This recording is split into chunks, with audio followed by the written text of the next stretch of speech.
Greetings, chess fans all over the world. Wherever you are, you might be watching the coverage from United States of America or Canada, Americas, or Europe, Asia, Australia. We had so many players writing their destinations in the past rounds, so it's amazing really to see that Levy's journey to the Grandmaster title has attracted such a massive audience. So we continue today with round 8, game of the New York Invitational Round Robin GM Norm Tournament. I'm Latvian Grandmaster Ratu Nekšans. So hello. I've been the host of the event for the entire week. I've been coaching Levy since the spring, so something like 3-4 months. And this is his 4th tournament after his return to the competitive chess, because you probably have already heard that he wants to get the GM title, right? So this is how our partnership started. There's a lot of work to do, and this is just one of the steps, even though it does feel like a step back. So I am feeling okay. By the way, yeah, thank you for asking. I have lost my voice, or partly lost my voice. So what I will do, I will drink a lot of chamomile tea with honey, and I will speak a bit quieter, maybe less. So I would still like to go through some of the key elements of the games, and hopefully I'm not going to sacrifice my entire voice. It's going to be good. So before we jump in, into the game, I would like to say something to the local fans who are in New York City, so who are visiting the Marshall Chess Club to see Levy playing in action, to see how he is doing, and possibly take some selfies, autographs, etc. I mean, my humble request is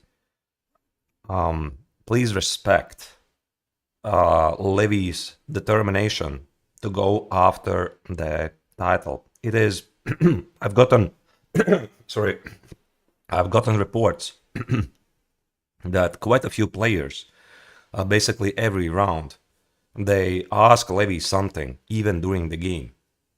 Please do not do that. Please, during the game, do not disturb Levy. Do not make photos of him. Do not ask him to make a selfie, etc. It is really distracting, because chess is a game that requires total concentration. And imagine this: you're sitting at a board, and then somebody comes with a kid and asks you for an autograph. So how can you say no, right? So you sign the autograph, the kid is happy, you walk away. But it's at the cost of Levy's concentration, right? Please do not do that.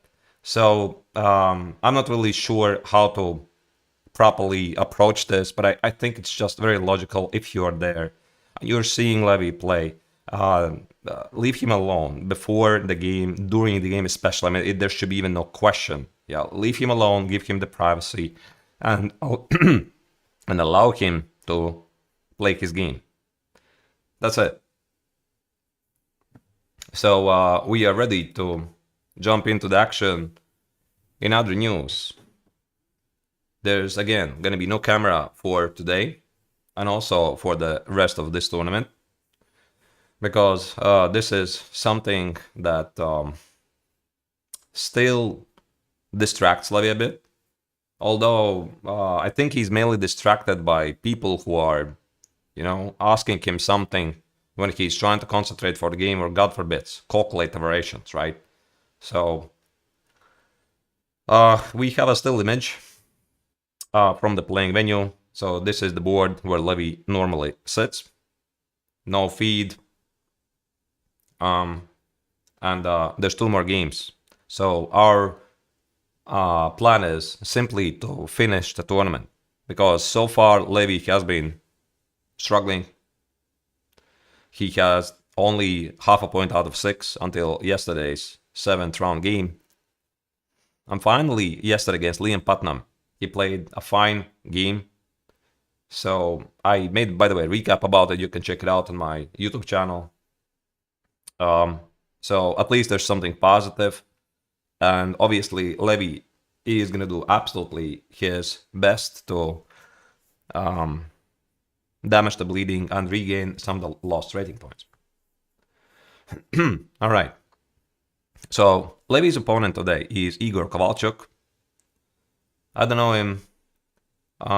He is about, as you see, less than 2100. I think actually his rating is was a bit higher, and he has played pretty terrible in this tournament since he's the lowest seeded player with only 2057. He has scored 1 draw with white collar against Sambrook Narayanan. So Levy's plan obviously is to play for the victory. The time control is 90 minutes for the entire game. And it's going to be a long game. So on average, I think every single round was lasting 4 hours, right? So in case somebody's popping in and saying that there should be a lot of moves and action is going to immediately commence after 15 minutes, so be ready, it's not going to happen. And this is why it's classical chess. 2 more games. Get to the finish line and start working. Yeah, I see some questions again. Yeah, I have a sore throat from talking a lot. I think I already addressed this at the very beginning. So I'll try to speak less. I'll try to speak more quiet because I'm a very energetic person. I like to express myself quite a bit. So we'll see how it's gonna go. I mean, if I'm gonna lose my voice completely, I'm gonna use the sign language. I'm gonna say thumbs up, thumbs down, equal. I don't know. We'll see. How many ELO points has Levy lost in this tournament so far? I'm not entirely sure. About 15, 16 points. So yesterday he regained about 6 rating points. If he wins today, that's another 2 points. And then in the final round, which is again later today, he plays against a 2400 guy. I think he's an international master.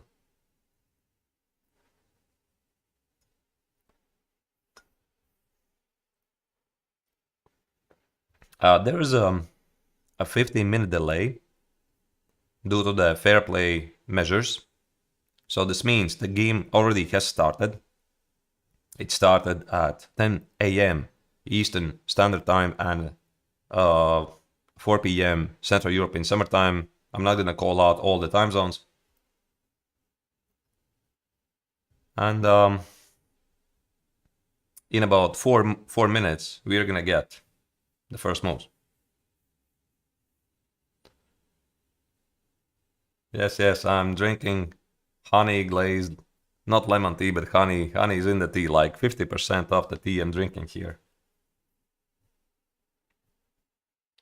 I mean, that's what happens when you talk non-stop and shout about some of the crazy turnarounds 8 hours a day for 5 days in a row.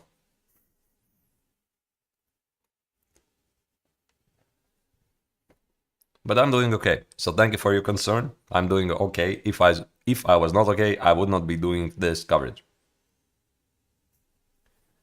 All right. We don't really have a lot of prep for this game. I'm gonna reveal you a small secret. Why is this? Because Kovalchuk, he was the last minute replacement of a Chinese player. And obviously, Levy has checked some files, but there's no deep pre-tournament prep. Possibly Caro, we'll see. We've had so many Caros in this tournament. Levy's prep is really strong.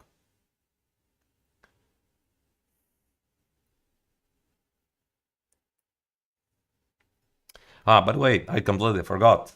Hmm. So, congratulations to all of the Americans who are celebrating today, the Labor Day. So, this tournament bears the title of the Labor Day. So, today on 2nd September, USA celebrates this event. And I'm not really sure how popular is it. I mean, I'm a European. I'm not in New York City. No, I'm in Riga, capital city of Latvia. I myself, in case I didn't mention, I'm a Grandmaster 20, slightly less than 2600, 2570 something, but it goes up and down all the time, so it doesn't matter.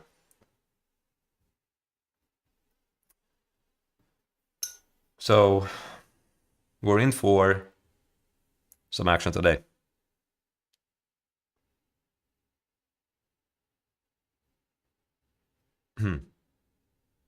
Have I had such a bad result like this? Yeah. When Levy had a terrible start, half a point out of 6, I told him of some examples how even very good players have played in tournaments and finished with either a 0 or half a point. Like, there's a very famous example of how Alexei Shirov once finished a tournament half a point out of 9. I mean, does it make him a bad player? No. I myself once played in a tournament. I was not yet a GM. I started 0 points out of 5. Did that make me a bad player? No. I recovered. So what I told to Levy before, I think it was round 6, that these things happen. You're gonna get past it, and then after some time, after some months, you're gonna look back at this moment and you're gonna laugh about it.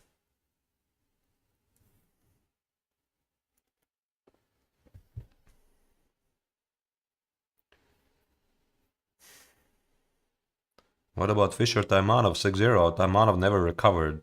Yeah, I mean, Fischer crushed a lot of people.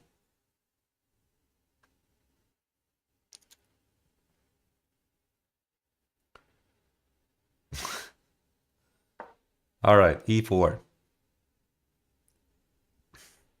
By the way, I'm reading the chat. I'm following what you're saying on Levy's Twitch and YouTube chats. So I read what you're saying. I won't have time to interact with every single message because it very quickly just goes forward. I miss a lot of things. Do not spam. Do not repost your questions. I mean, there's no need. And yeah, I'm also streaming on my Twitch channel. GM Nations is my username, in case somebody wants to check it out. But you know, you have to be ready. It's exactly the same content. So there's going to be nothing else. No peek inside. We're just streaming on 3 platforms.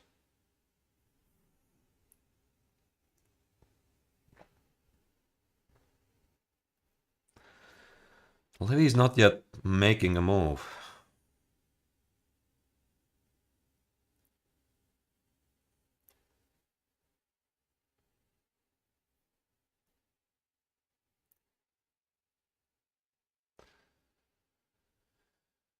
Uh, 2000 is not a low rating.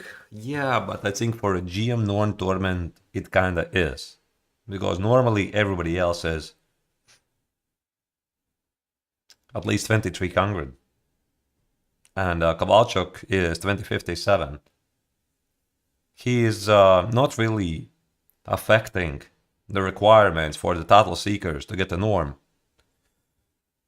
Because there's a minimal threshold. I believe 2200 rating is always applied for these norm tournaments if somebody is underrated. So for example, Kovalchuk could be even 1500 or 1100 and participate in the same tournament, and the norm requirements for all the participants would remain the same because his rating would be adjusted for norm calculations to 2200.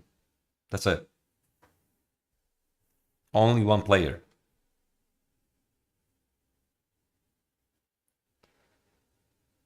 No move yet. Interesting. First time Levy's late.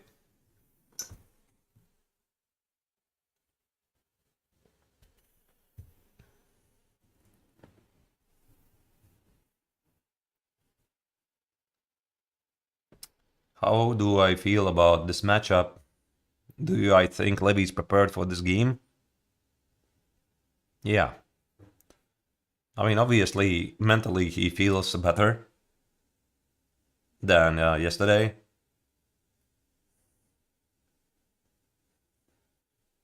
So, yeah, there's that.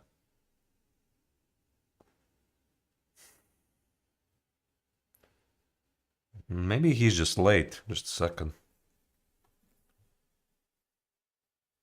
Yeah.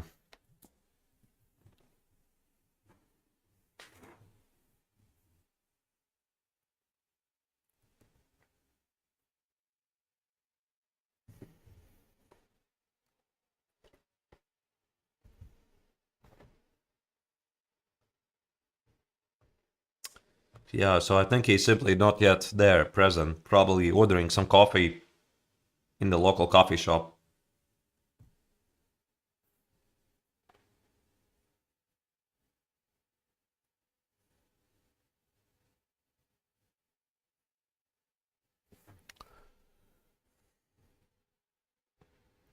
By the way, I think this is also the first school day for most countries in the world, is it not? I'm not really sure how it works.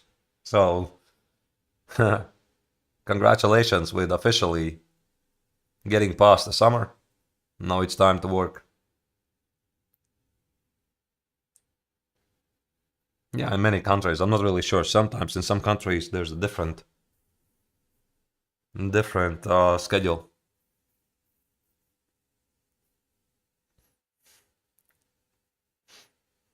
All right.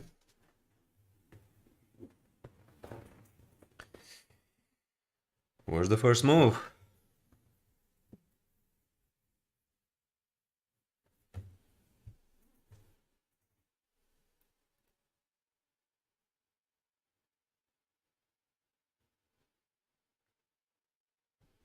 I'm actually not entirely sure. How late can you be for the game?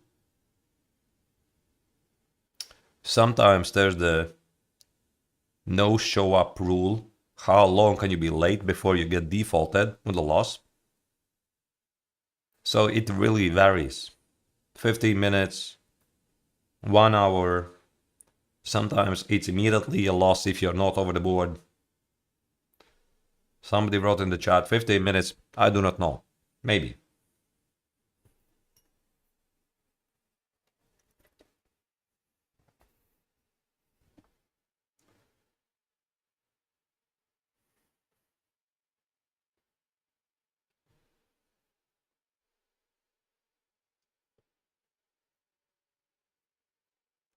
Yep. C6 is incoming. At the moment, I don't think Levy plays anything else.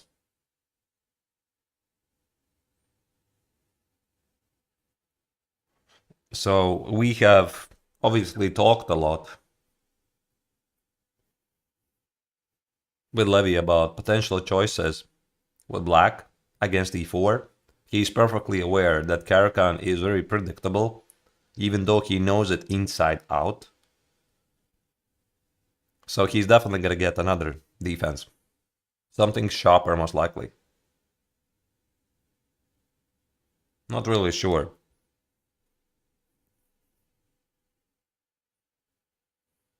We have yet to talk about it.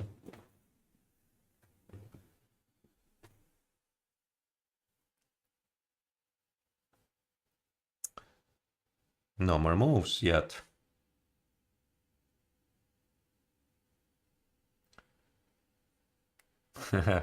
I mean, Sicilian is a pretty obvious choice if you're looking for something sharper, is it not? But there's so many Sicilians. There's Sicilian Najdorf. There's Sicilian Tamanov. Sicilian Sveshnikov. Sicilian Dragon.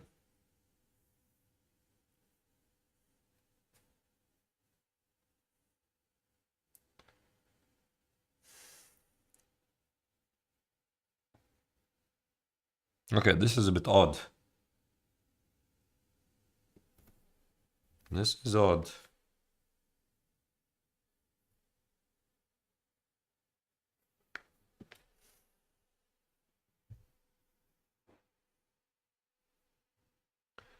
I mean, he's definitely late.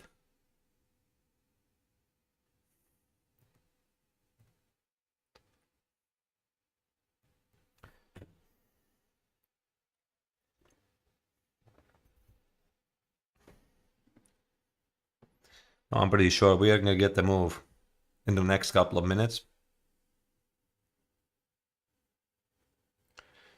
Actually, Scandi could be something that he could play. He's played quite a bit of Scandi online.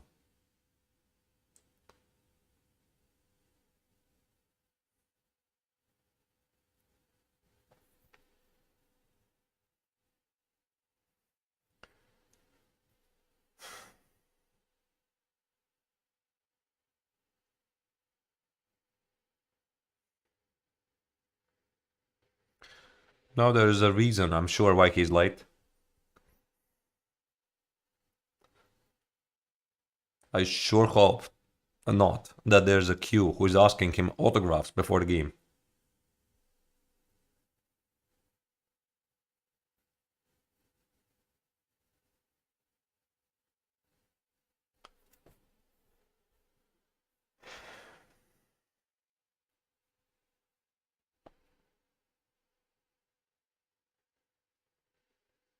Hmm.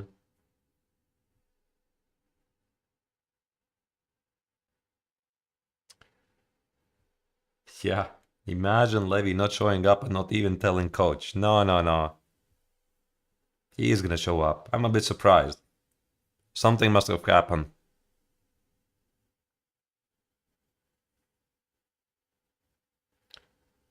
Is he aware of the time schedule difference? I mean, he should be. I mean, we haven't really talked about it, but it's pretty obvious, right? When you enter a tournament, you check the schedule.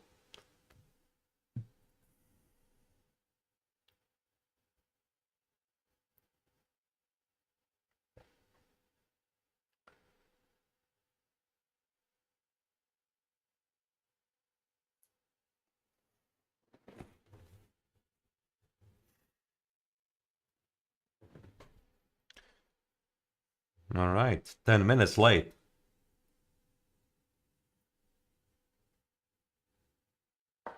There you go.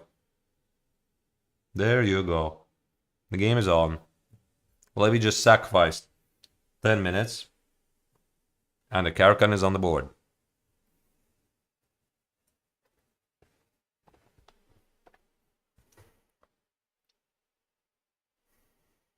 Again, from the white's perspective, there's a couple of systems. You can play d4, you can play knight c3, you can play knight f3, you can play even d3, knight e2. Okay, knight c3 is on the board.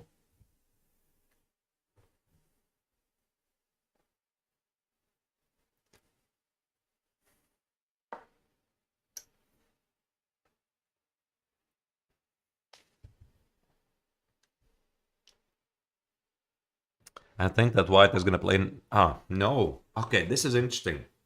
All right. All right.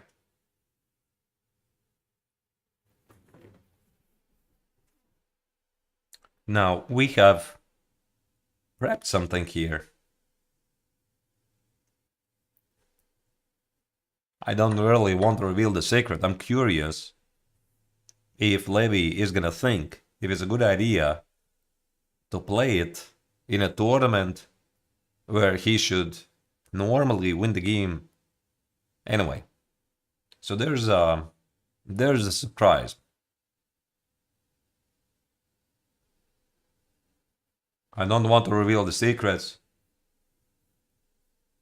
the details.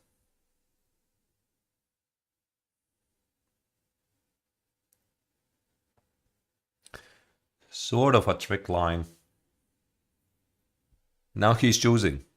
Should he reveal it for this game? All right, the Tartakova variation. This, by the way, is the reason why the so-called classical variation is pretty extinct at the moment. So what you have to understand about opening theory, how it's been developing. d4, d5, and knight c3. This used to be main continuation of the Karakan about 10-15 years ago. So people would go here, knight e4, and there was the main continuation bishop f5. There's also knight e7, black was slightly worse, and there was knight f6, and at the time it was believed that white gets a tiny edge after takes, c3, bishop d3, queen c2, knight e2, bishop f4, etc, etc, etc, because he has the better pawn structure at the queen side. But obviously theory has moved on, and now there's some new discoveries in this line, mainly because of some h5, h4 early pushes at the king side, and that's why here in the Karakan, the advanced variation mainly dominates. And we already saw quite a bit of games in this tournament in the advanced variation. All right, okay.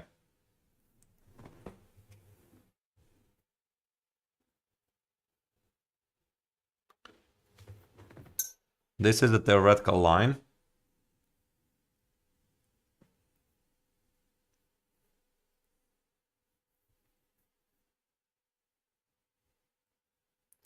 Levy is considering his choice as the classical way to play is show castle.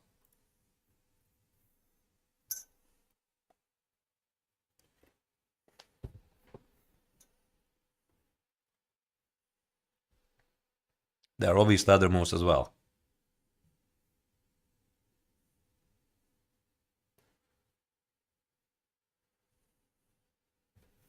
Yeah, I get a lot of remarks about my mug. Yeah, it was a gift. I think in Christmas from my kid. Yeah, it says, I am the boss. You know, and it was pretty funny because after whichever tournament it was, I think it was Spilimbergo, we did something amazing. Yeah, there you go. There's knight a6. There's the surprise. So in Spilimbergo, I did something. I don't know, remember what. So Levy was very excited, and in our communication channel, he wrote, "You are the boss." And then I showed him the picture with the remark, literally, I'm the boss, right? Yeah, knight a6. All right. So Levy decided to try this line. This is a very interesting sideline. And yeah, I didn't really want to reveal it because I thought that maybe Levy will want to keep it for another game. So the point is, black plays knight a6 with the idea to play knight c7, get the knight on d5 or e6, and not to rush with a castle. So the main line is castles, queen goes here, rook goes here, knight e2, and if I'm not terribly mistaken, h5. And there's some lines like bishop e3, sometimes black pushes forward, h4, h3, knight e7, knight f8. It's a very complex game. So this knight a6 is a side move. It's fun to test, and I don't think that Levy really expects that there's going to be a lot of opportunities to play it, so he decided to try it right now. And now the idea is that if white takes on a6, as you can see, white just wasted a tempi for bishop d3. So knight a6, take it and take it. So it feels like this is pretty great because you have double pawns. But then again, when you look at the position more closely, you see that white has a lot of logical weaknesses. So black is going to play a5, rook b8, c5, obviously castle, and bishop b7.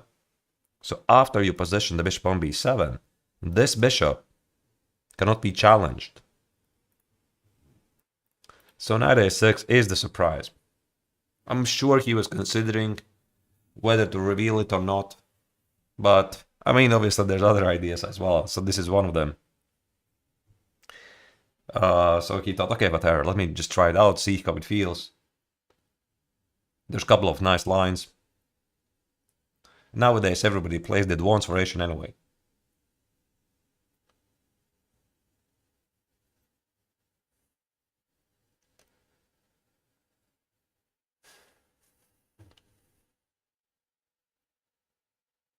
It looks like Kovalchuk has never seen this move before. This is in Alex's Caro course on Chessable. Really? When I showed Levy this move, he was not aware. Maybe it does exist, I wouldn't know.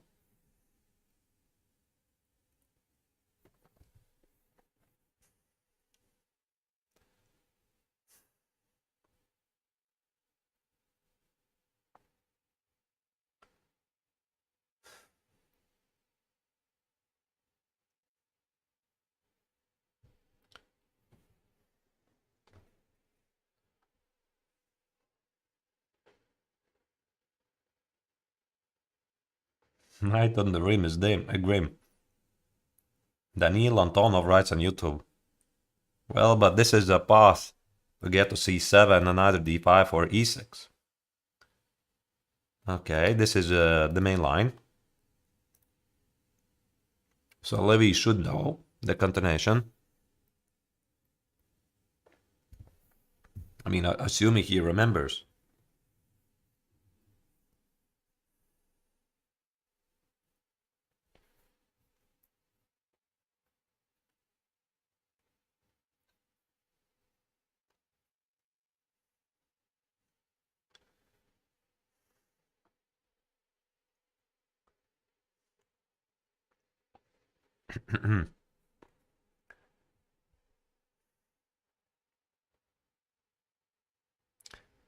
Again, let's see what Levy's gonna respond. He's trying to recall the file.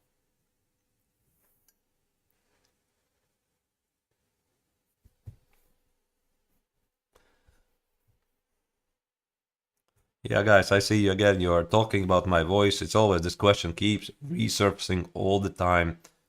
I'm losing my voice. I've talked a lot in the past 5 days. 8 hours of commentary every day. We prep with Levy, etc., etc., etc. It's been very tough for 4 to 5 days. So that's why I will attempt today speak a bit quieter and less. I hope that the darker timbre of the voice doesn't really distract you. I'm okay. Thank you for asking. I'm okay. I'm drinking tea with honey. I'm okay.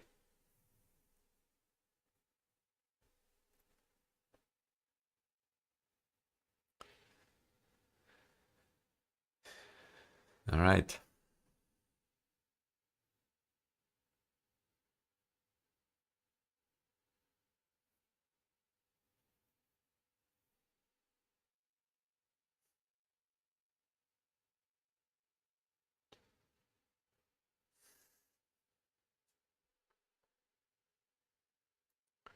How is the game going?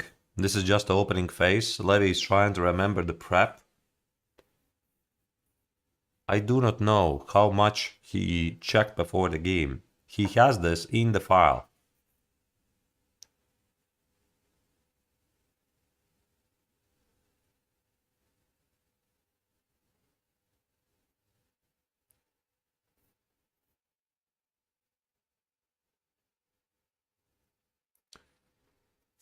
Yeah, this tournament has been really rough.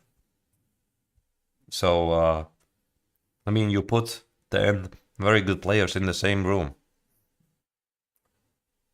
3 seasoned grandmasters. 2 of them have been almost 2600 in their prime years. You put young title seekers, the youngest talents in United States, like Liam Putnam, James Chirialov, some younger players, 20 years old, 19 years old. So all you need to understand, Levy is not walking the easy path. He could have played in some weaker, specifically designed GM Norm tournament. He doesn't want to do that. He wants to do it properly.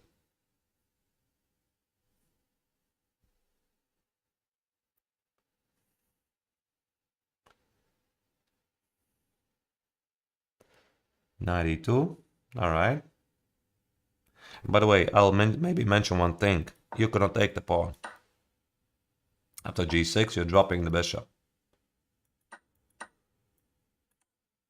And I think it was king d7. There's no checks, no checks. Black just keeps the piece. But this idea sometimes exists in some lines.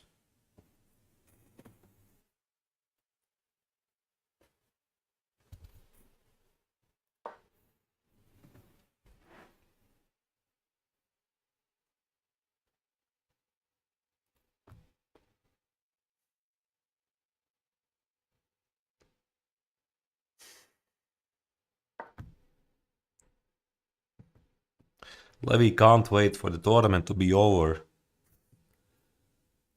So we are ready to continue working. We have a lot of information that needs to be, all kinds of elements that need to be improved, like Levy's calculation. It's not great. I mean, actually yesterday, Levy was playing pretty well. He was calculating pretty well. But in general, in this tournament, he's been underperforming when it comes to the calculation and also making weird choices. And again, I'm not really sure if this has something to do with these distractions. Maybe, chess is such a tricky game where everything affects. I mean, there's so many elements that affect your performance. How do you sleep? Did you sleep well? Did you eat well? Is your stomach well? Maybe something happens that, decreases your attention. There might be some distractions, etc. Maybe AC is blowing.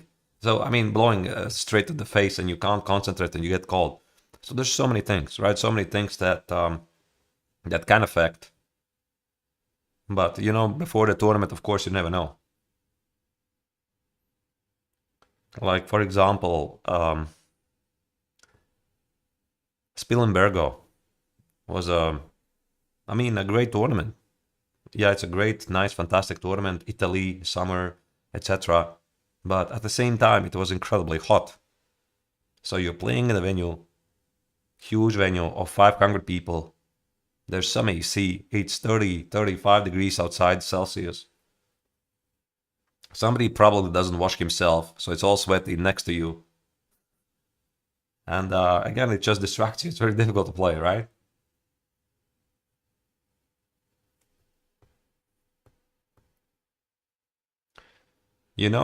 For me, myself, I'm gonna reveal a small secret.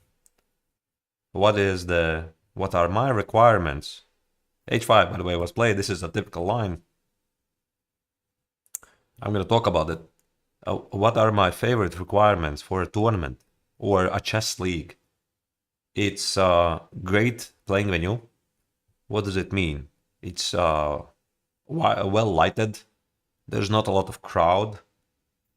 You get access to some refreshment drinks like coffee, tea, water, and it's nice and quiet and probably with good views. Like, it's a major difference, and I mean it. So you play, for example, in either a museum with a beautiful view on the city, a beautiful panoramic view. Like, for example, Wilton Cup, one of the best Swedish open tournaments. They usually have this fantastic view on the city. You just play there, you play your chess game, and you just enjoy the view, and it just brings you a very good, a very good feeling where you are.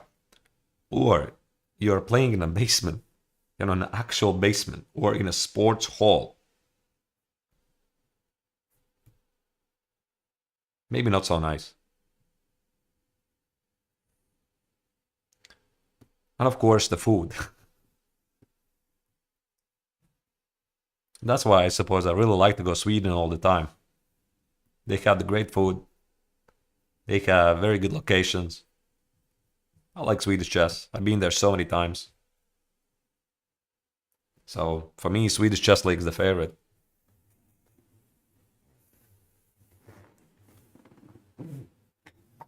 All right, knight g3. That is a pretty weird move. How about playing? Wait. There was a potential sack here. g6. You need to watch out for a sacrifice. And the knight is joining, and the bishop is joining.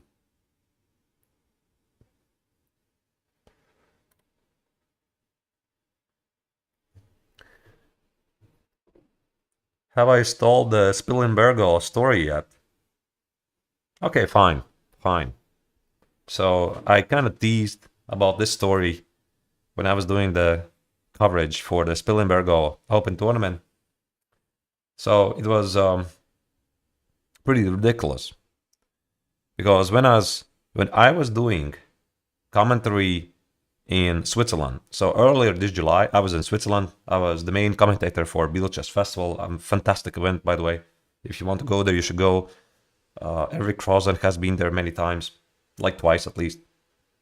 So I was doing the commentary, and we had like 5 or 6 days left. And just before the start of the coverage, I broke off one of my frontal teeth. Just before the coverage. Oh my goodness. And I have to go live and I have to talk with people. So what happened? I somehow managed to speak in a way that nobody noticed. Then I went to a dentist emergency visit. So the local organizers arranged me a visit with the local dentist. So they fixed what they could. I came back to Latvia. And it was pretty stupid because when I came back, I immediately again had to leave because I had planned a travel with my family to Prague for a week right after Switzerland. So I could not fix my tooth. I went to another dentist, another fix. Went for a week to Prague. I came back. And when we had one of the most amazing coverages from Spillenbergo, I believe it was round 7.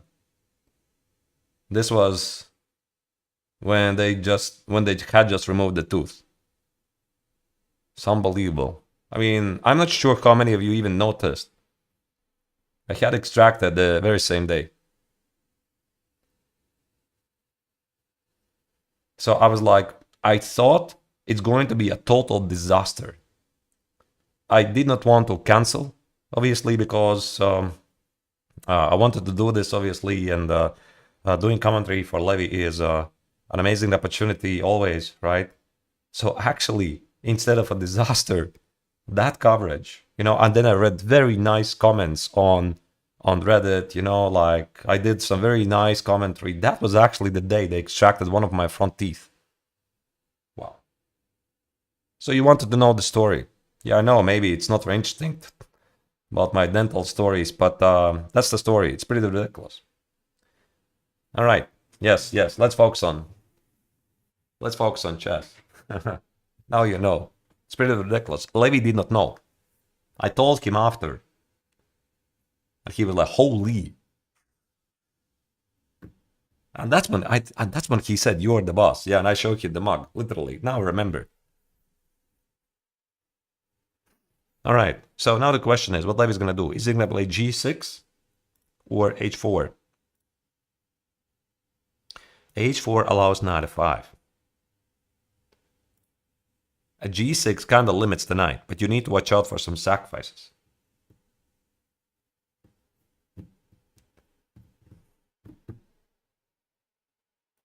And I don't really know that Levy is aware of this continuation.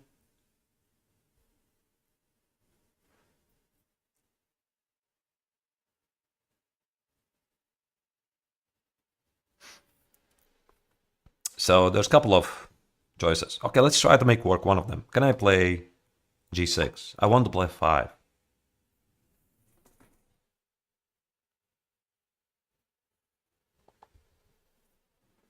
I think the prep is over. There's no prep. Can I play g6? So make sure this is not working. And now play king d7. Looks pretty easy. Queen e5, knight e6. White guy has not enough pieces to attack the king. Is it going to escape to c7? And black is going to capitalize on the extra piece. Well, Levy plays h4. Okay.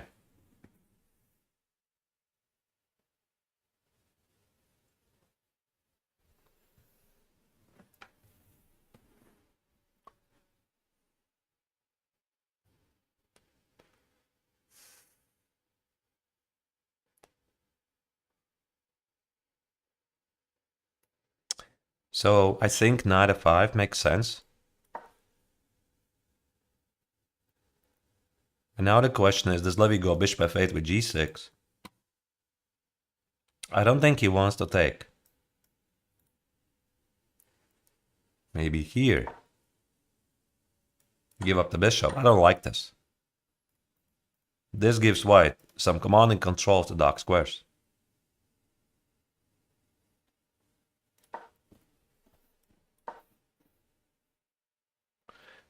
It is possible to give up this bishop as well. Like here. And maybe here. And whatever. Something like this. I'm not sure. No, this is not prep.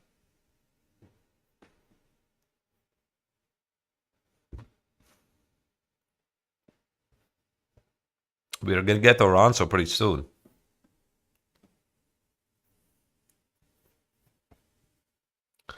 This might be a move.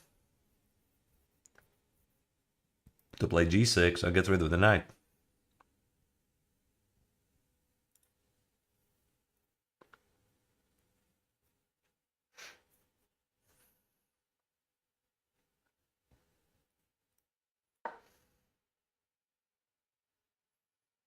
I'm not sure how white has to continue here.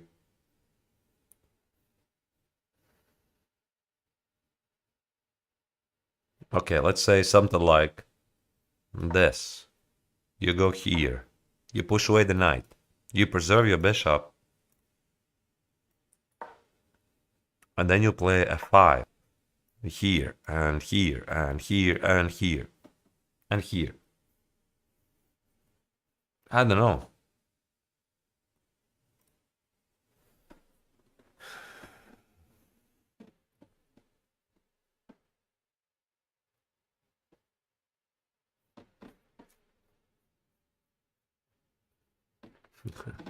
Chess is hard.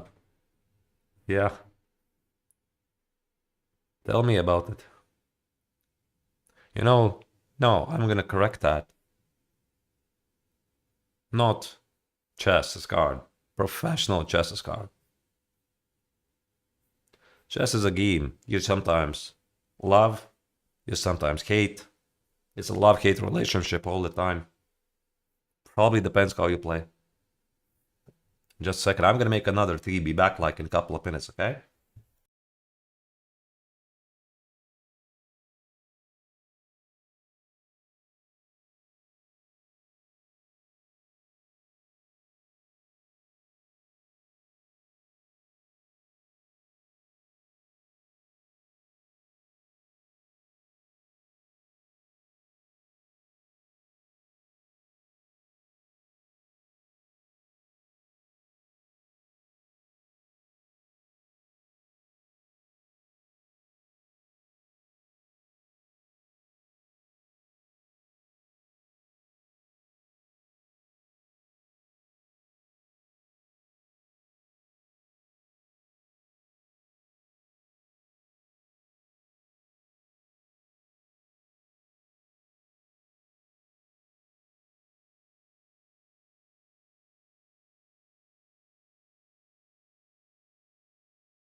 All right, what did I miss?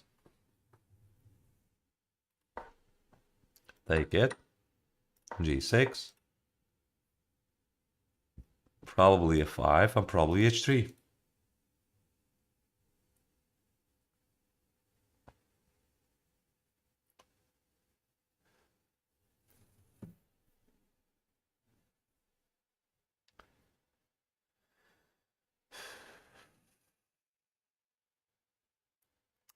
All right. What kind of tea is that? Chamomile tea.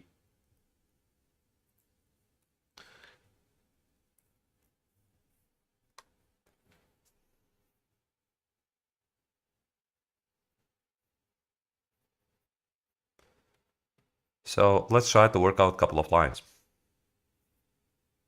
Here. Here. Do you play h3? I'm not actually entirely sure. Because this also allows white to play g3. Limit this bishop's activity. And maybe in the long run, the pawn on h3 could be lost. Like, let me show you some scenario. Let's say you go here, and trade. Of course, this makes no sense. And here, and here, and here, and you trade everything, and somehow the game gets to an endgame. Somehow we get here. Maybe I should have gone here. You see? There might be moments when the pawn on h3 is actually falling. So I'm not entirely sure about this. I think f5 is going to happen.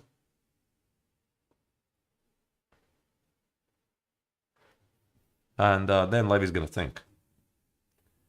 Do I think playing without cameras is playing a major role in Levy playing better? I think that obviously everything is connected. And I can't really tell if this was the reason why Levy yesterday played better. But in the beginning of this coverage, I already told to the local fans in New York City who are visiting the Marshall Chess Club, which is the playing venue, please allow Levy to concentrate on the game and do not disturb him, especially during the game. I mean, actually, I think you're supposed not to have any spectators in the room, but some people still ignore it. That's the reports I'm getting, right? So I think all of us, we want to see Levy succeed. And all of this kind of distracts. So maybe the pressure on the camera, maybe somebody who is asking the autograph for in a wrong moment, just because he wants to have a picture or something.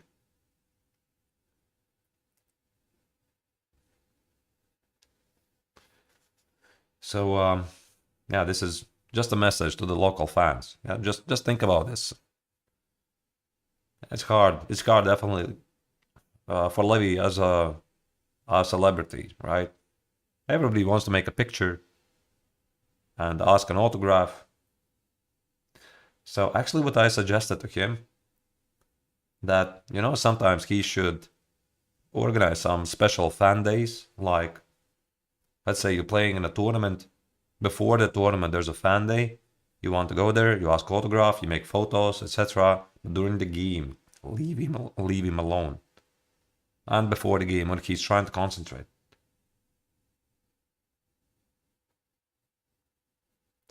All right, f5 I think was played. Bishop f3 is also played.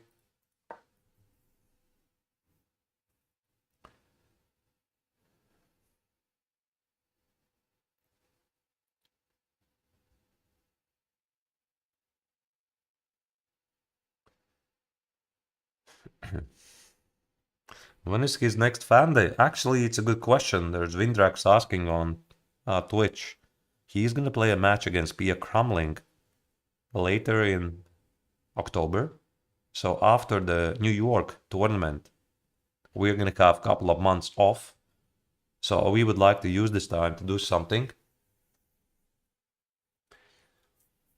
And then, end of October, he flies to New York. Actually, he told something about his plans to go to some other Scandinavian capital cities. I cannot really comment on that. I do not know. I'm not his manager. I do not know. So I'm just his coach. My job is get him to the Grandmaster title. But anyway, so he's gonna play the match, whichever the dates they are. I don't remember. End of October, beginning of November, or something. And there's gonna be a huge fan day in Stockholm. So that's the one I know.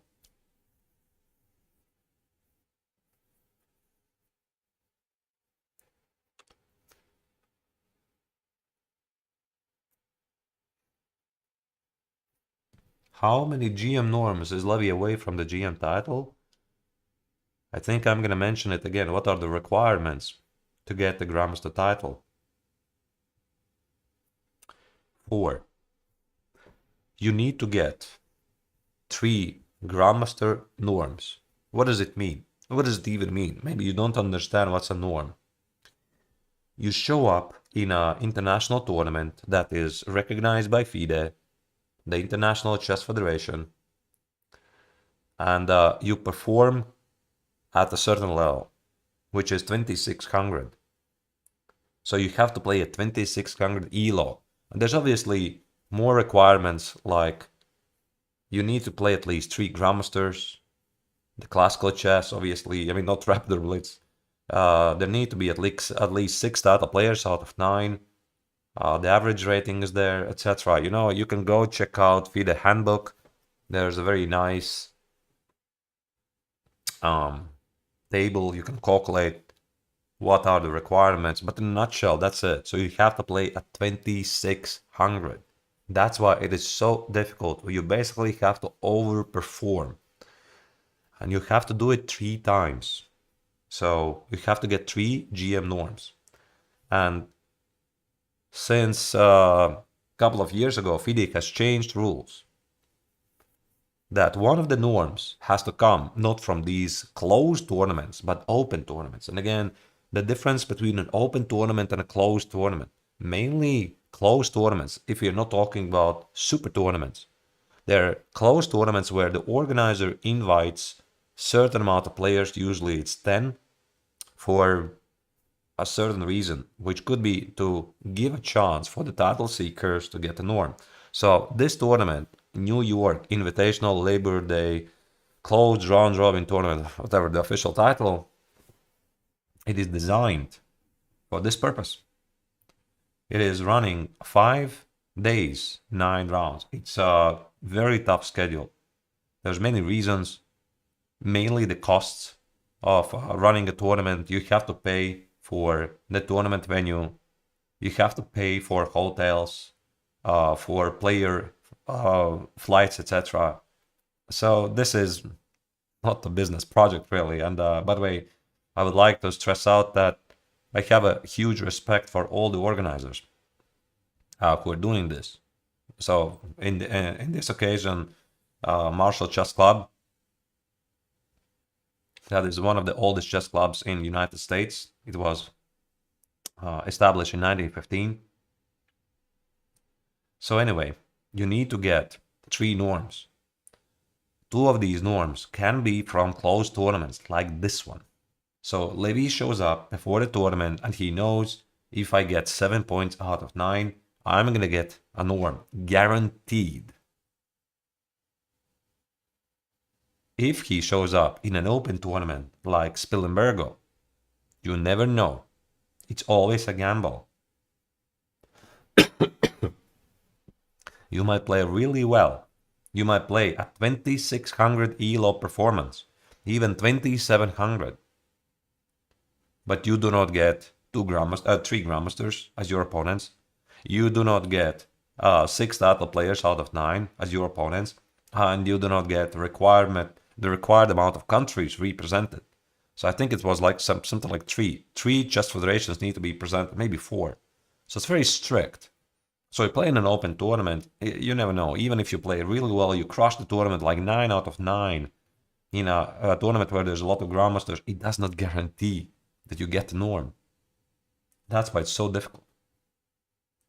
And finally, the fourth and final requirement is the rating. So that's why Levy is fighting here. He's fighting until the end. Because even though in this tournament he cannot get the GM norm anymore, he can salvage some of the lost rating points that are gonna be important in the long run. So Levy right now has 2370, and he needs to get to 2500. So when he started his journey, he was rated 2322, which is a pretty low rating. I mean, for aspiring player who is attempting to get the GM title. So he needed to regain 180 points. And in the first two tournaments, he already got 50. So obviously this tournament is a setback. So he's losing like 16 points.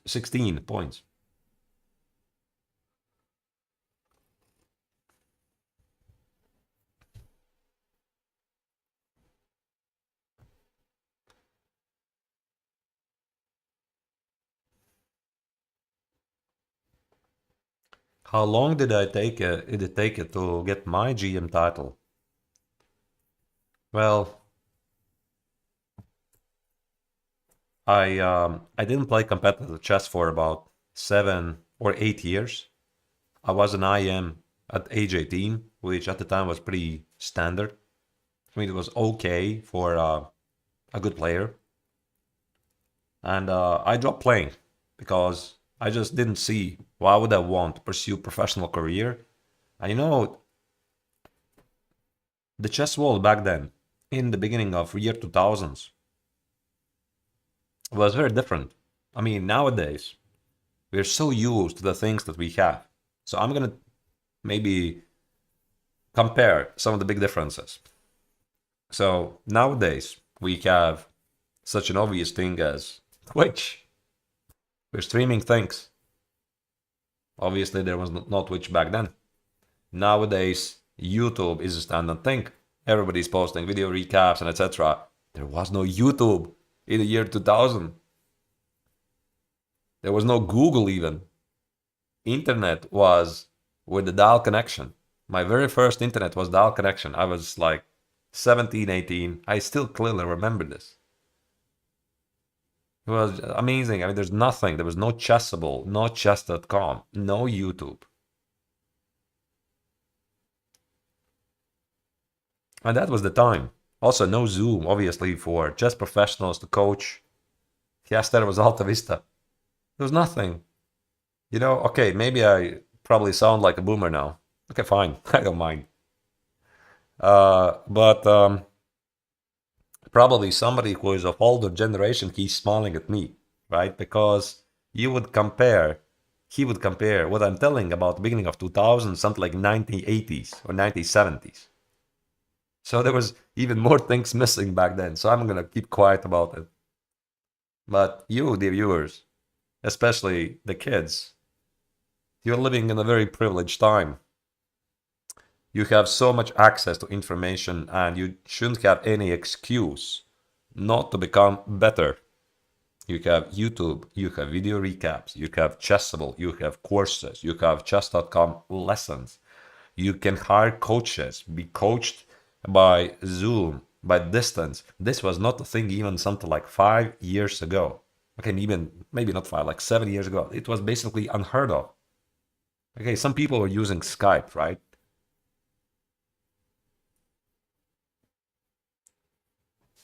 Queen of 6, by the way, is played by Levy.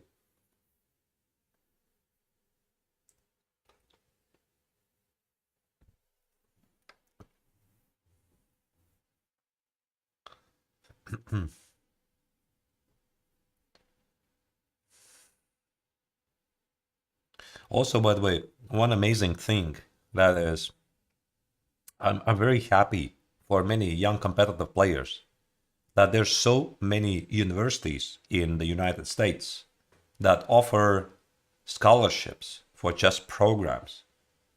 So something like, again, 20 years ago, this was not a thing. I mean, we didn't have so many options. There was no non-visa, what is this thing? So Latvia has a, what Latvians don't require a visa to enter United States, just to form this form online. So things are completely different today. Yeah, this is a great move. 96, long castle, keep the threat of h3 in there.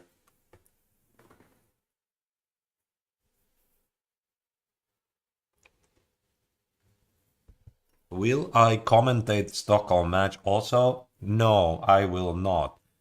I actually think I heard Levy talking about this in one of his streams. That is going to be Anna and a friend of his. No, we have no plans. Come on. Probably would be a bit too much, right? Give other people a chance.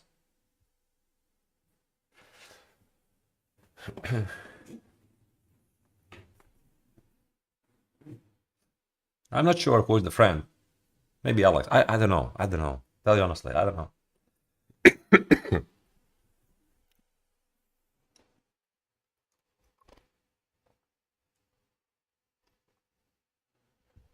All right. Sorry that I'm blabbering so much. Let's have a look at some of the moves. So, can white make a short castle, long castle? Do you castle long? G5, G4. Start cooking here.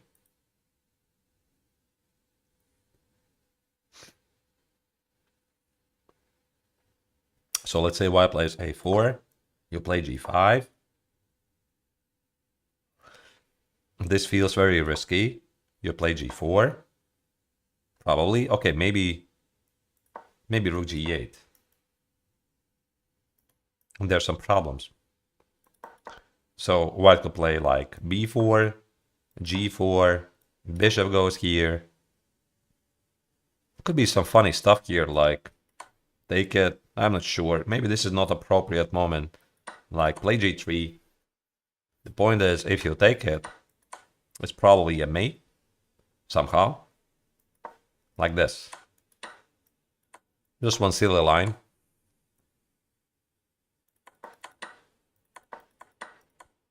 So my idea was after G3, King G1, play H3. Try to rip apart the king side.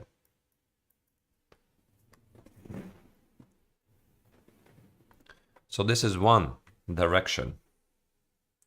Maybe white has to castle the long side. Like go here. Well, let's say 96. Go here.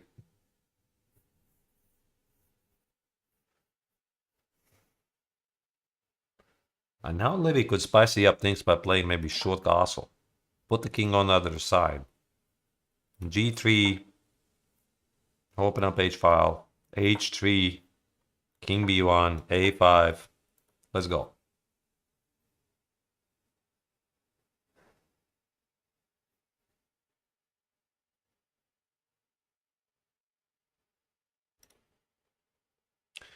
So what is happening right now is that Kovalchuk is choosing.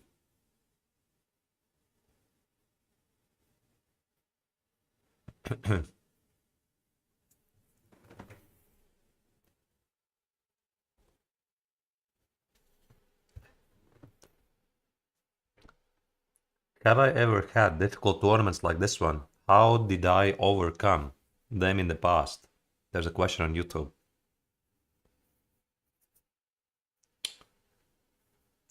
You just get over it. You just get over it. Everything passes away at some point. So sometimes things don't go your way. And you just can't wait for the tournament to finish. Levy can't wait for the tournament to finish. And it's very important that you remind yourself this happens to everyone. At some point, It happens to everyone, even the best. I could tell you some of the disastrous results by Magnus Carlsen, where he's literally finishing in the last place. Does it make him a bad player? No, he's the greatest. I know a lot of professionals who have lost a bunch of rating points. Like, there are even some who lost like 130 points. Actually, I had a chance to talk with a good friend of mine, Badur Jababa. He's obviously well known for his very creative chess style. He's the leading player of Georgia. How do I know this? Because how do I know him? I mean, we are the same age, two boomers, essentially.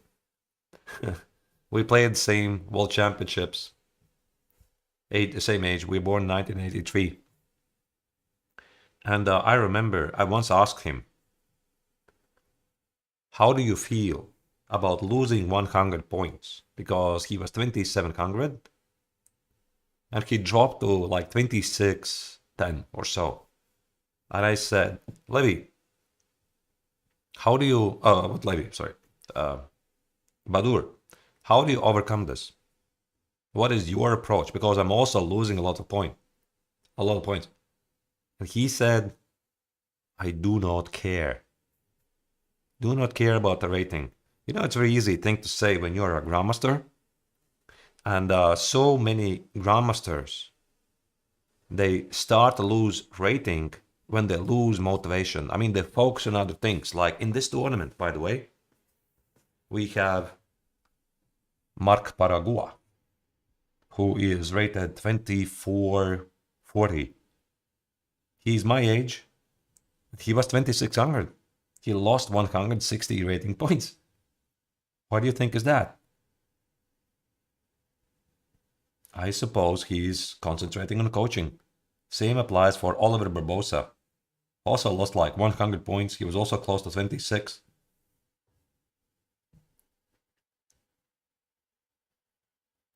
But of course, I mean, players who are going for the GM title, they should care for the rating because it is one of the requirements.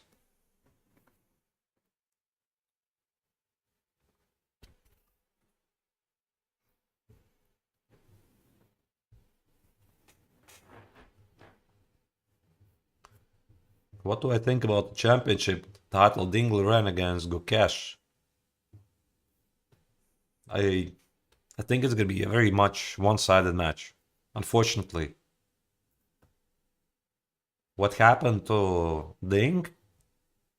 I do not wish anyone to happen. I mean, chess is brutal.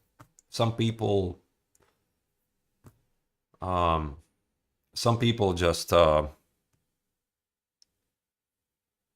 handle psychological pressure differently, including Levy. Levy said himself, for him, psychology is 70%.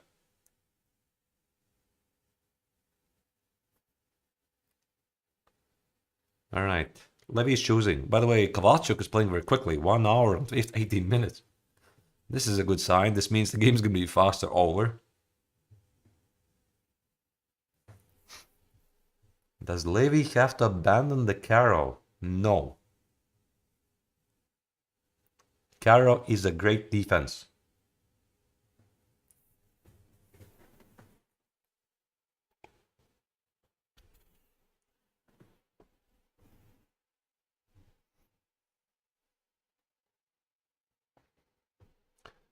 How's my voice? It's holding on. Thank you for asking. It's holding on. Have to survive today.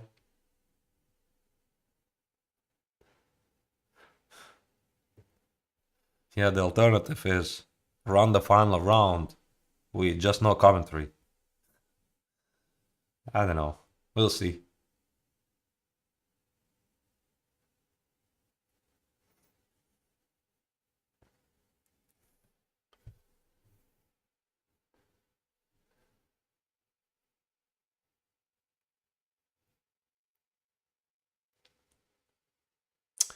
All right. Levy is again spending a bit time, but the position is not really so simple. 95 looks good. It's a nice move. You want to take it, dominate the bishop, put the king on g7. But again, you're kind of afraid that maybe you're doubling your pawns for no good reason.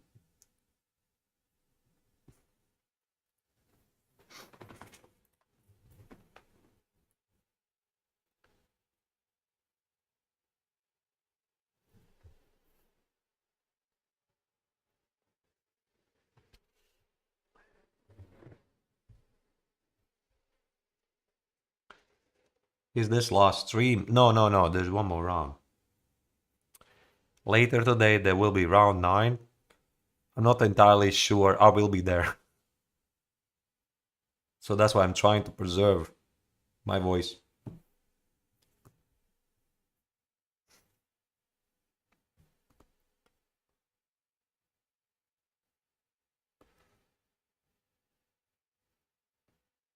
Paragua and Barbosa just made a draw with just a quick moves and draw. Typical GM draw. Yeah, that's what happens. I mean, when you invite grandmasters in a closed round-robin tournament, you might be asking why they're playing there. What do they care? Because obviously they cannot get any GM norms and sometimes there's no prizes. Well, there's this thing called appearance fee. So you get some money to participate in the tournament. It's like, we call it like a guaranteed prize money. So you play the tournament, you get your appearance fee, and that's why you're not incredibly motivated to fight out all the games. And when you're especially facing other grandmasters, what are we fighting for here, right? Just make a quick draw and get out of here. This is pretty common.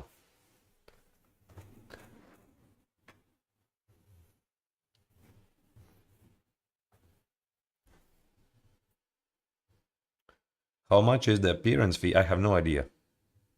I have no idea. Cannot comment on that.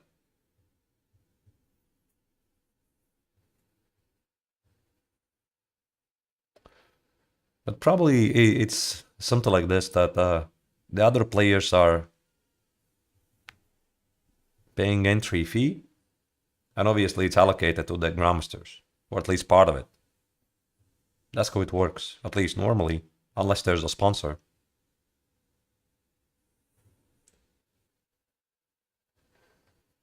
Will I do streams after this tournament? Yeah, I'm also occasional streamer. I don't think I will be streaming for the next week because I need to regain my voice. But I'm streaming actually right now on my own on my own Twitch channel right now. So we are streaming on 3 channels. Just a second. All right.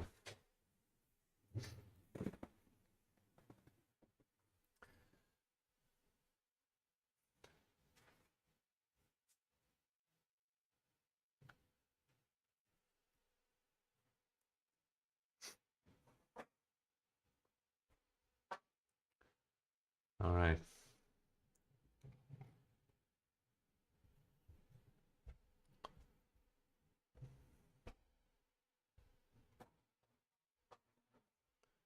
Yeah, Levy's taking a long think. He's not sure.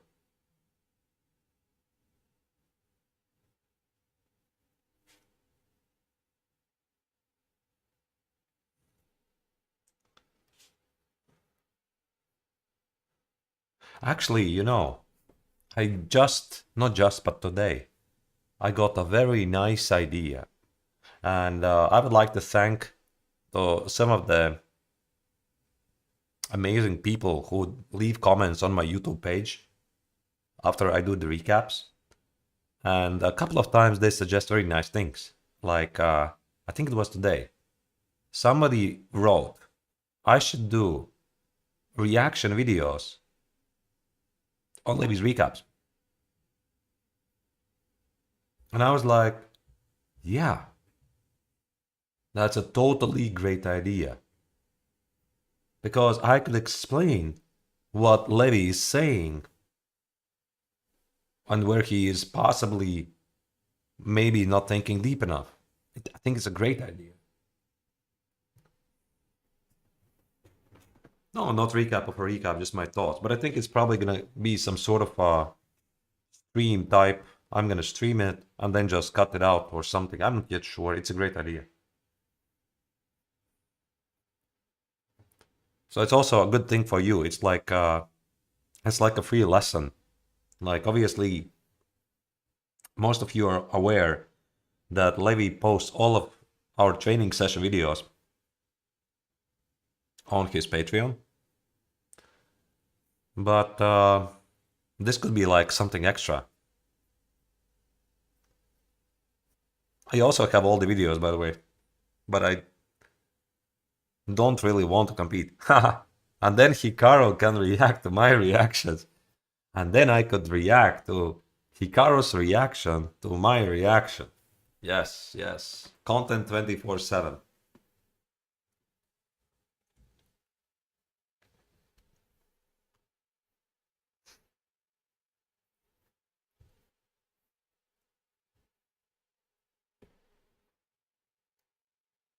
And then Levy is gonna react of my reaction to Hikaru's reaction of my reaction. And I'm gonna react to Levy's reaction of my reaction of Hikaru's reaction of my reaction.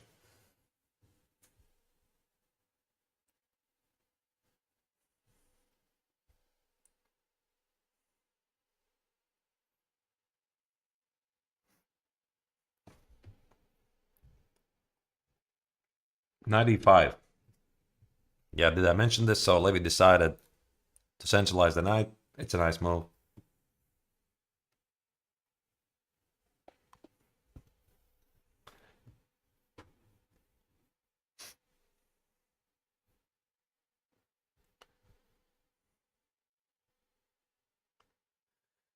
All right, I think that here Kawachuk has to take on d5.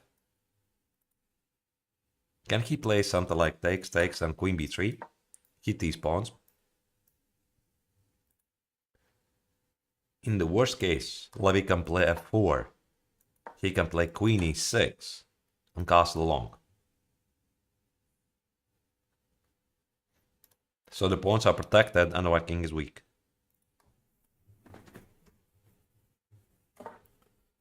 Long castle. Okay.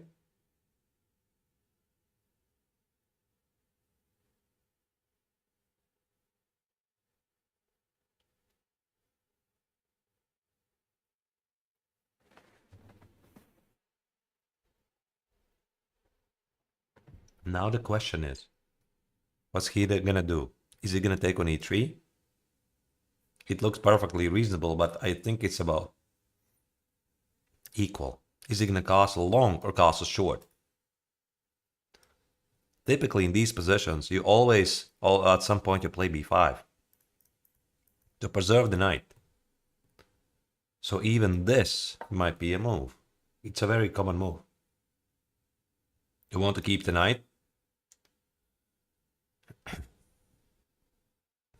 And if white plays c4, you just castle short.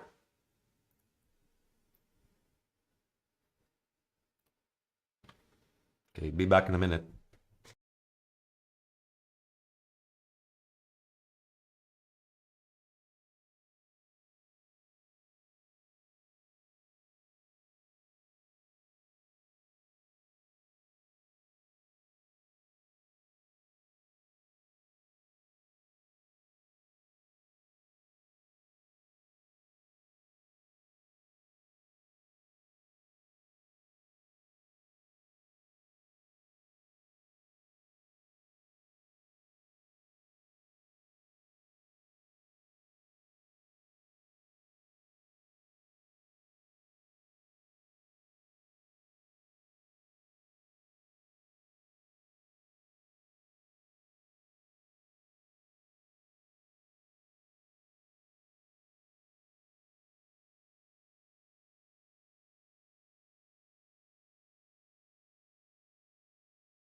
All right.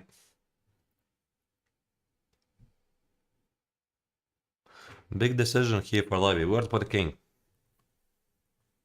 If he wants to spicy up things, he wants to play a short castle.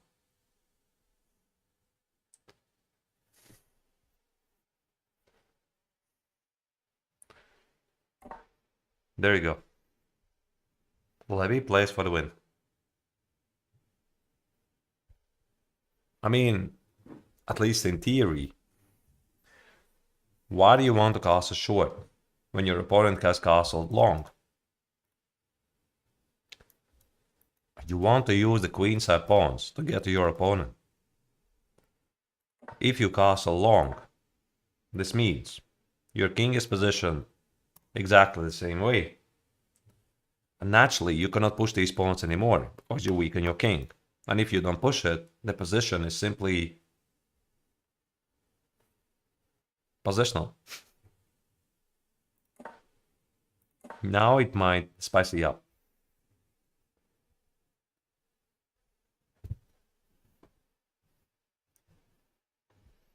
Levy definitely wants blood.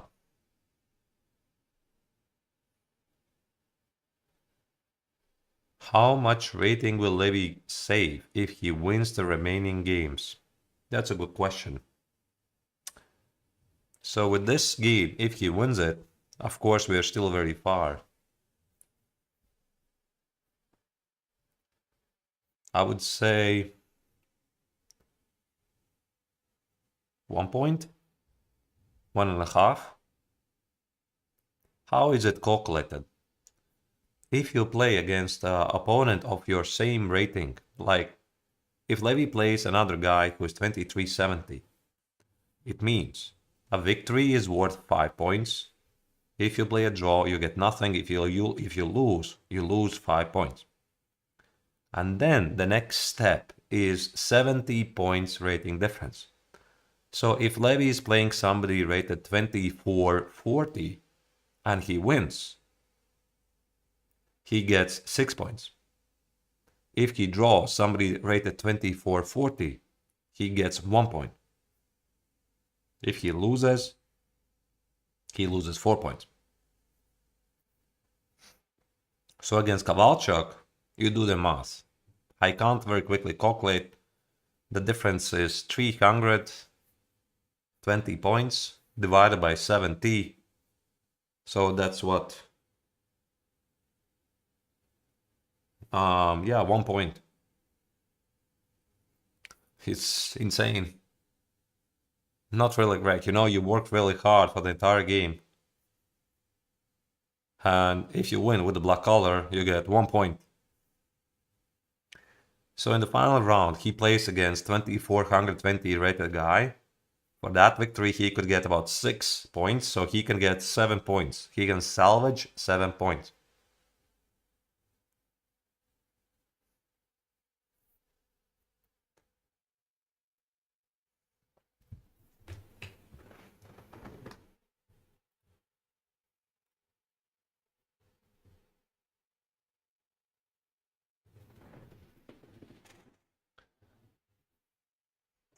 Yes, Levy plays with white in the last round. Let me tell you against who. I forgot his last name.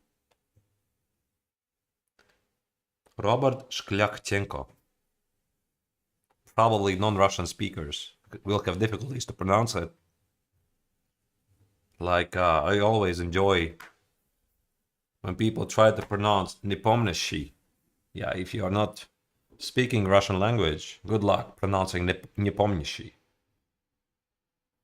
And then I'm listening to some English commentators that are saying Nepomniachtchi, etc. Or just Nepo.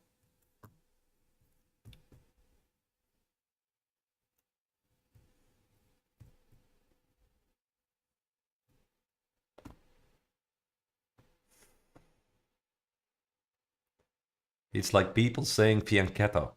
Yeah, actually funny thing. Speaking of fianchetto.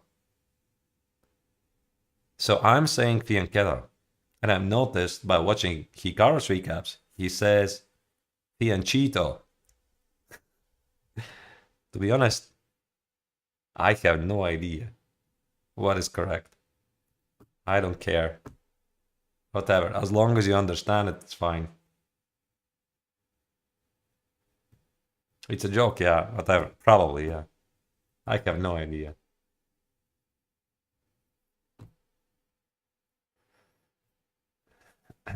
Actually, I think fianchetto name comes from Italian language. I have to check what it means. Kind of forgot it.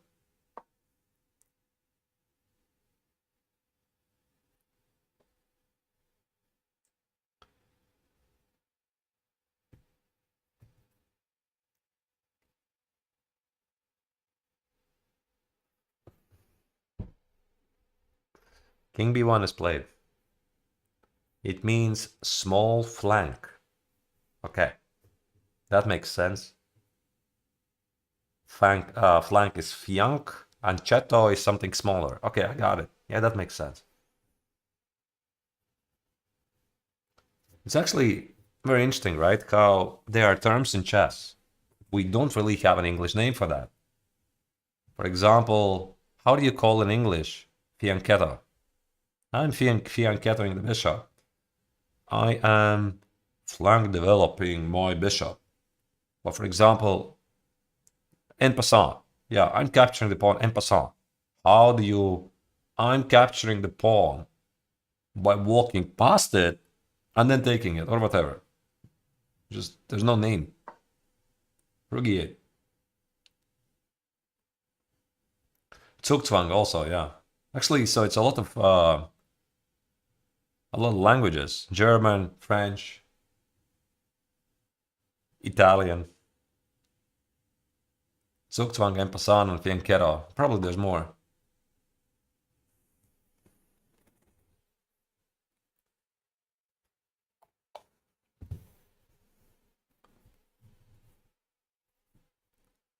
Bishop c1.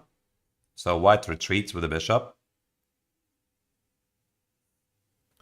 I think he wants to play at some point c4. So Levy has to play b5 here. I think so. b5, preserve the knight. b5, a5, b4, etc. Make sure this c4 never happens.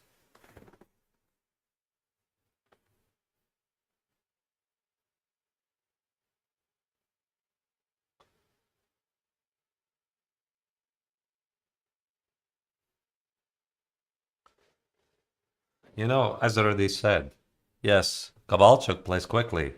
This is good news, because this means the game is gonna finish faster for Levy.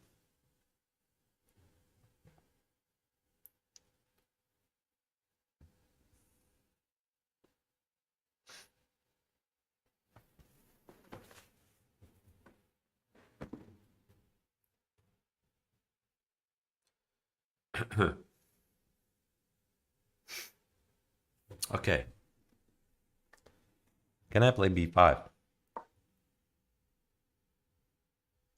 So I just want to show the idea. I want to go here, here, here, here, here, and try to get to the mate. So white is probably gonna take it.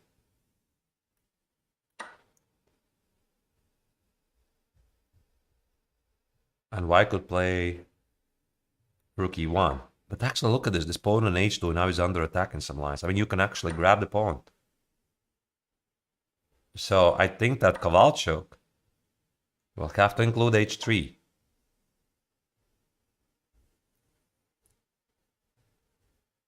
And now you play rook e4. Something. Okay, I see the bar quite doesn't appreciate what I'm doing. So the point is, if you go here, let me just make some random move. You have difficulties to get rid of this rook. If you take it, I take it, and I have a pawn majority here, like queen e6 and f5, and this bishop is on the color of so many dark squares of its own bishop. And also the idea here is if white will play at some point, let's say f3, now you can take over the g file. For example, here, bishop g3 takes, and black takes over the g file. So it feels like white is enjoying an extra pawn at the queen side, so he's doing great. But what matters is who controls this file and how active is your bishop. If we would remove queens off the board, then white would be probably even better. White could play king c2, king d3, maybe find a way to trade the rooks, and then eventually create a pass pawn at the queen side. And this is when black's setup can backfire.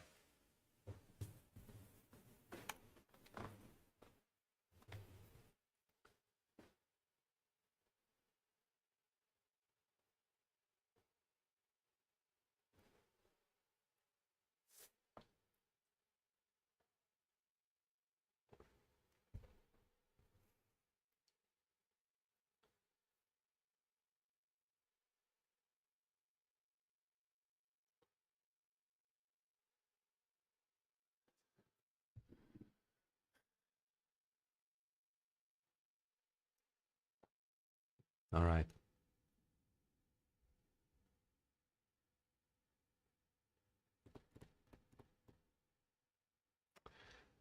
Okay, what else white can do after b5?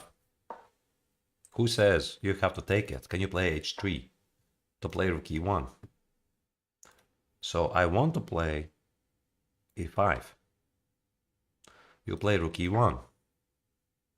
And you know what? I could ignore the e file. There's nothing happening here. Look at this. There's no points of penetration. So everything is perfectly positioned for a queenside attack.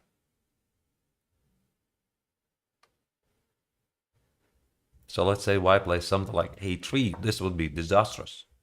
So black plays b4, open up the position, and now this is bad news. Queen d8, queen a5, get the mate. This is simply very bad. So I think this idea makes sense. b5, h3, a5, rook goes here, and rook goes here.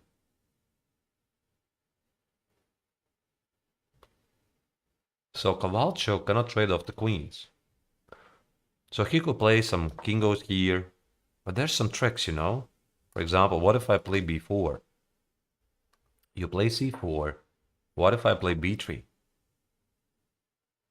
What if I play knight b4 and a4? I open up the file. Actually, I'm quite a bit surprised that engine here... I mean, I'm not using engine, by the way, dear viewers. I forgot to mention this. Never ever. During the commentary, I'm not using engines. I announce when I'm switching it on. But I mean, this looks pretty human. This is a pretty standard idea in the Karkan. And I typically switch on an engine when the players are in time trouble, so that we faster understand what's going on. Yeah, that's the only moment. The evaluation bar, the viewers, is for you, so that you understand who is doing better. But I'm telling you, white's position can deteriorate. I don't really buy that white is better here.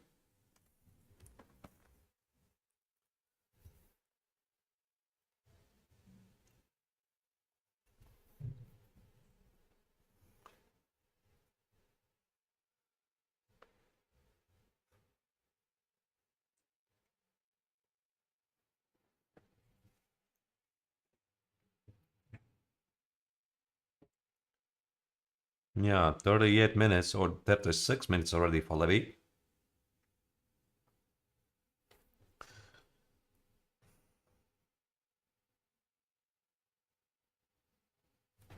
Seriously? There's some people who are challenging me for a blitz game during a broadcast. I mean, from time to time, a window pops out on the right, you are not seeing it, and some people are challenging me for a blitz game. I mean, what?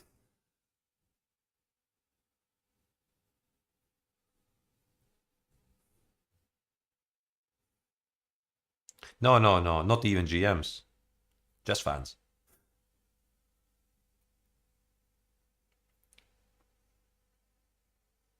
Why not? I'm gonna answer why yes.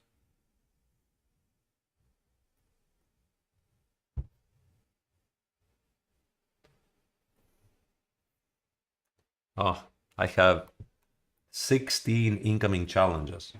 Oh my goodness.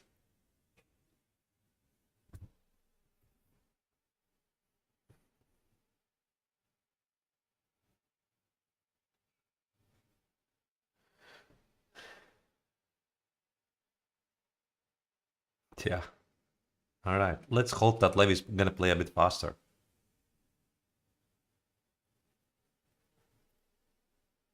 Okay, now it's 19. Listen, this was not an invitation. Guys, stop trolling.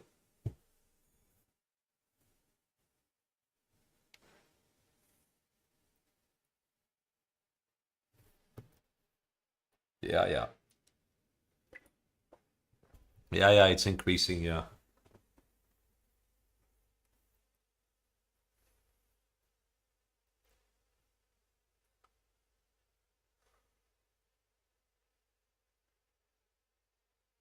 Just turn off notification. I have no idea how.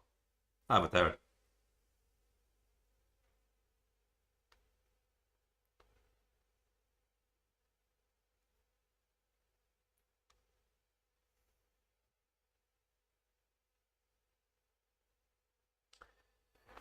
All right. Yeah, Levy is lower on the clock for 40 minutes. He's behind by 40 minutes. But again, the position is pretty simple.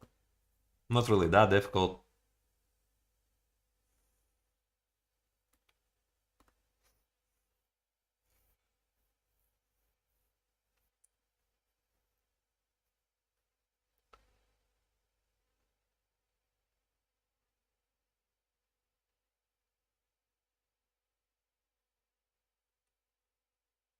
You like my no filters commentary today? Iron Franco is writing on YouTube. What is non filters commentary? I have no filters.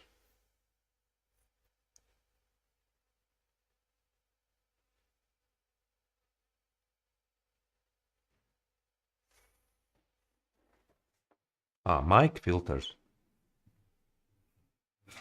No, no. I'm just speaking, saving my voice.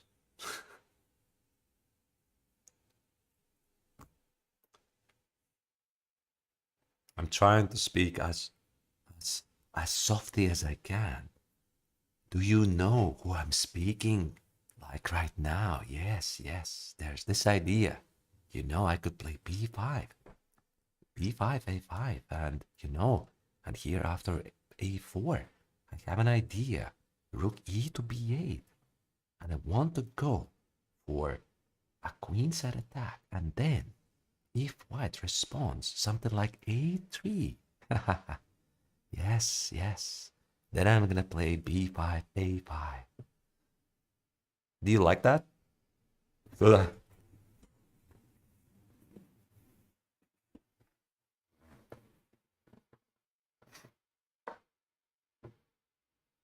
All right, b5 is on the board.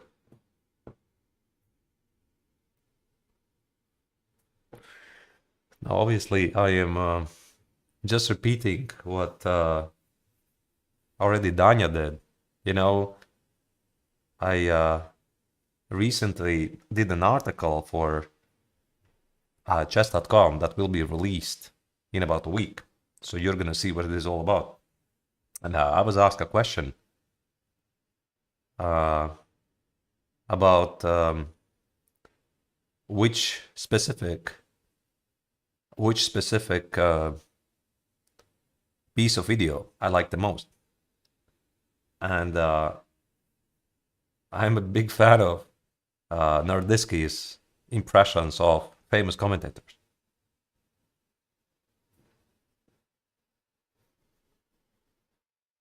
Always cracks me up. All right, G3 is played.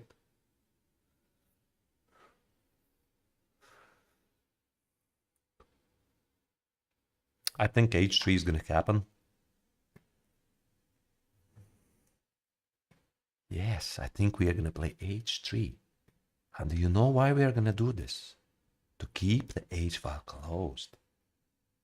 And then, in Tilburg, 1969, there was this game when I played A5, A4. And yeah, that was amazing. Okay, I'm gonna get more honey, yeah.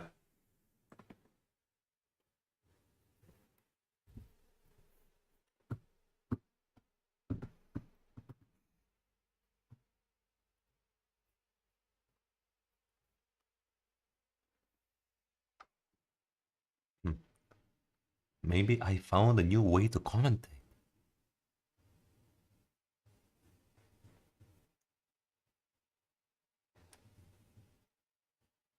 Yeah, I have no idea which year in Tilburg it was. Who cares?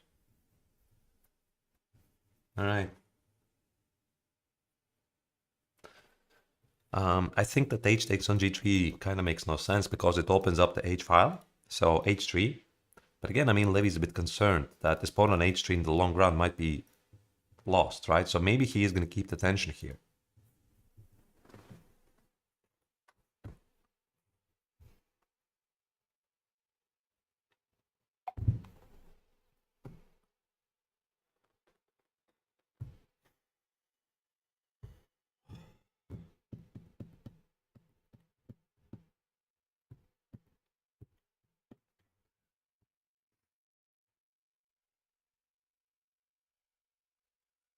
All right. Levy is down on 30 minutes on the clock.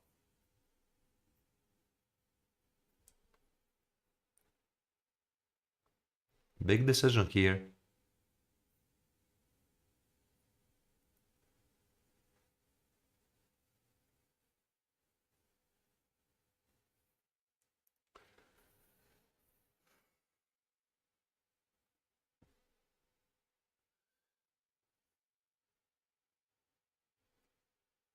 Levy needs to start to play a bit faster.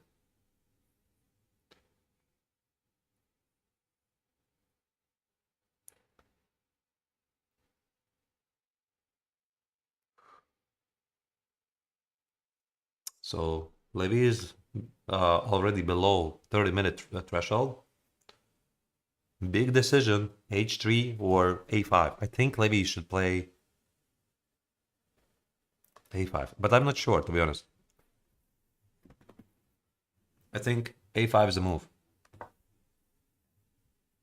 And if white takes an h4, I want to take it. White could... wait. Bishop g5 could be a problem. We have no good square for the queen. Ignore the pawn, you cannot take it. Such pawns, dear viewers, they're poisoned, you can't take them. So my guess will be h3. h3, ignore the pawn, and then unleash something in the queen side.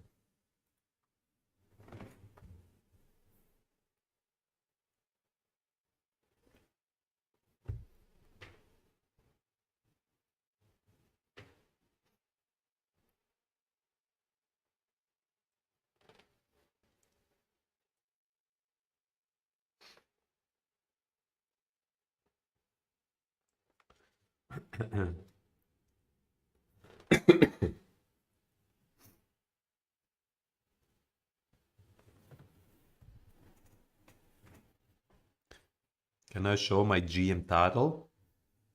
What do you mean? I mean, I have a diploma. It's somewhere there, by the way.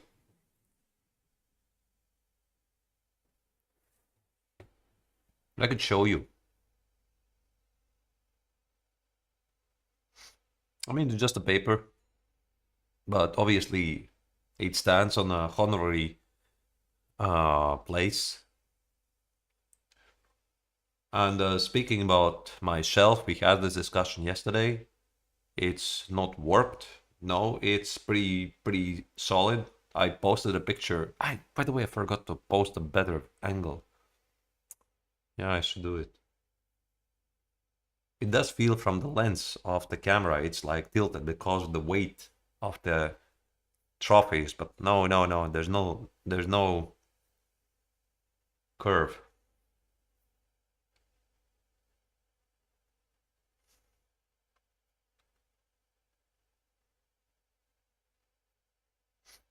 H3 is the move, yes. But it's a very big move.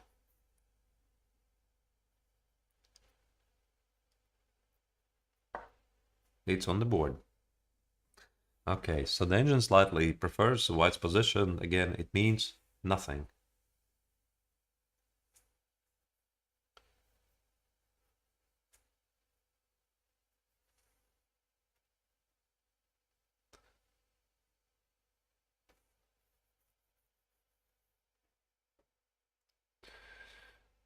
Right. I think rook e1. By the way, also another reason why Kovalchuk played g3 is to protect the pawn on h2. So if he will go here, Levy could just take it and take it here. So the pawn seemingly is lost for no good reason. So that's why he plays g3 with two ideas. To open up the h file, and the other idea is to protect the pawn on h3.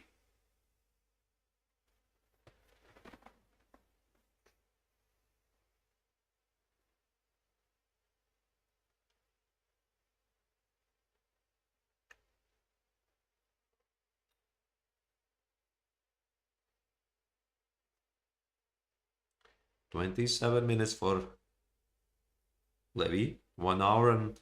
Wait, what? Where's the move? Ah, rook e1. Okay, sorry guys.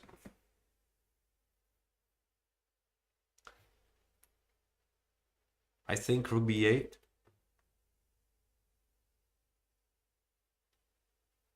I like this move. It's a very easy game.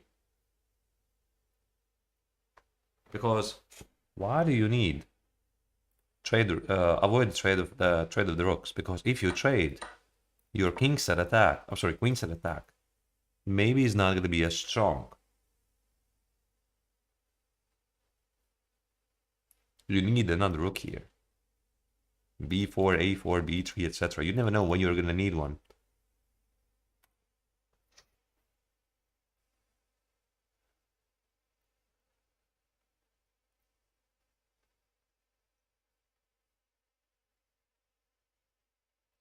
Levy's doing well. He's thinking a lot, which, by the way, he's down to move 20, and he's already below 30 minutes. This is not too great, because the position is pretty simple. So he should have had like 40, 50 minutes in this position, not 25.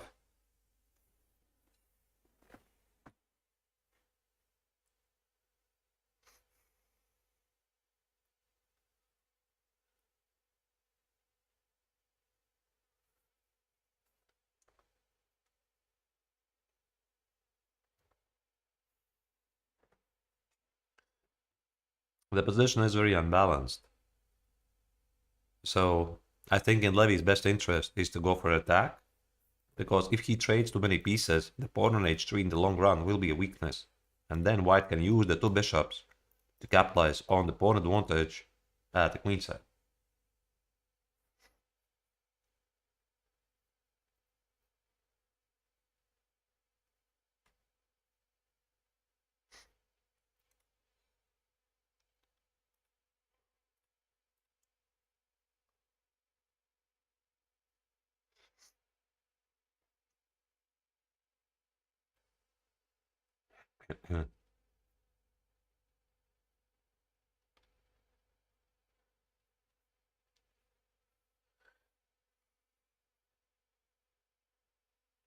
Rook d8, I quite do not understand that. Trading the rooks, as already said, I don't think it favors black.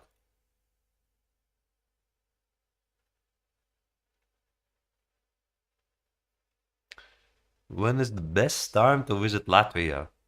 Somebody wrote on YouTube. In the summer? July, August? I don't know. Actually, we have a very nice chess festival, Riga Technical University Open, or Riga Open as it's commonly known. It usually is organized second week of August, and it has like 1,000 chess fans in many tournaments. And actually, this is the tournament where Levy was almost playing like 6 years ago. And I invited him to come here to my home city so that he could play in a tournament, so that we could work over the board, but he could not. I mean, he really wanted, but there were some other issues, and he couldn't do it.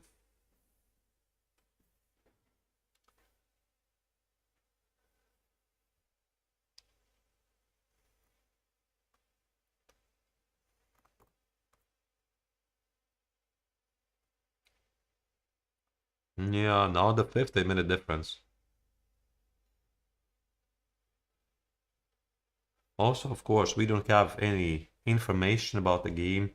Maybe at some point Kovalchuk offers a draw. We don't know that. We cannot see that. By the way, I think this is something where the chess broadcast can be improved. Because very often, like when you're doing commentary, and I've done lots of commentaries for even for chess.com and FIDE, also for Levy before in Spielberger. So when you're doing commentary, you do not see if there was a draw offer because it kind of changes things. It's a very valuable information and you can talk about it. So I think when there are digital boards, there should be some sort of information. Here, for example, white offered the draw. Like something pops out, like an alert. And then we talk about it. I don't think it's so difficult to implement, to be honest. I don't know, it just sounds very easy. Like implement a button on the digital board and it transmits the information. How difficult it is? It's not difficult.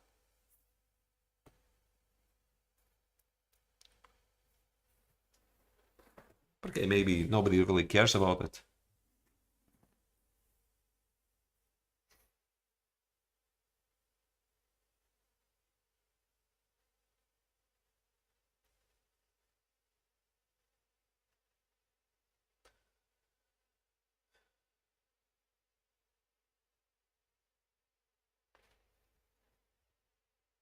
No, no, no. Why did not offer a draw? I'm just speculating that maybe at some point there was a draw offer, and this is why Levy is spending so much time because the position is so simple. And sometimes when you offer a draw and your opponent rejects, it kind of um, invites you to show why did you decline. You kind of have to play for the win. Maybe there's something like this happening.